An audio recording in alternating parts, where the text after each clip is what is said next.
guys, ayan, ako magtatanim nitong aking pinasibol na pili doon sa may tapat doon para may humawak ng lupa. Tibay-tibay itong kumapit sa lupa ay. Itong pili na to ay galing doon sa aming labahan. May nakita ako doong bunga.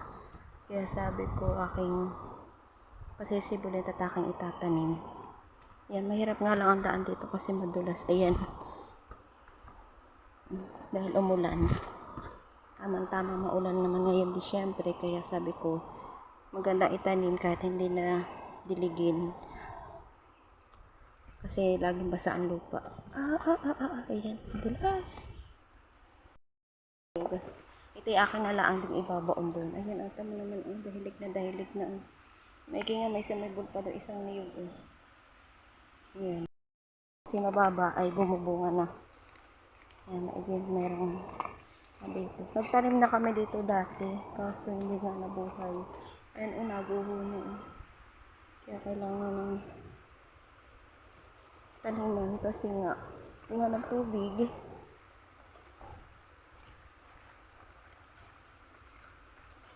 Dito. Ayan, doon ko lalagay ito. Parang tinagpos ang puno ng dito. Mayroon kaming tinanim ditong avocado eh. Kaso nga baka namatay na.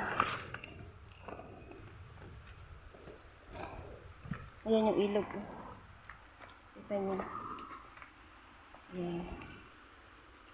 Pusak! Madulas.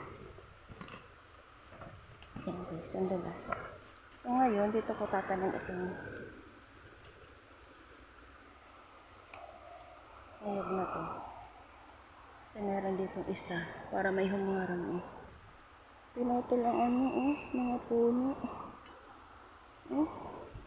Siguro parang inuuling. Doon sa baban doon, meron akong tinanim doon Hindi ko na kung nabuhay. Parang wala, hindi nabuhay yung tinanim kong avocado.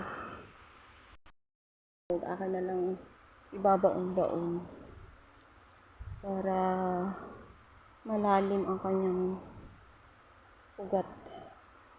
Ito, dito ko lang ito ilapay. Tapos yung duhat doon na lang sa baba.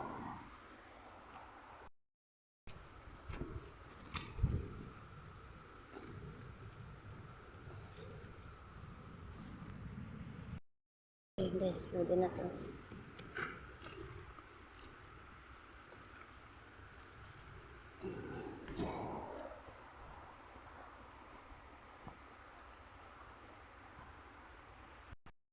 Una yung aking mga gamit at baka naman ako ay magdaos-os din.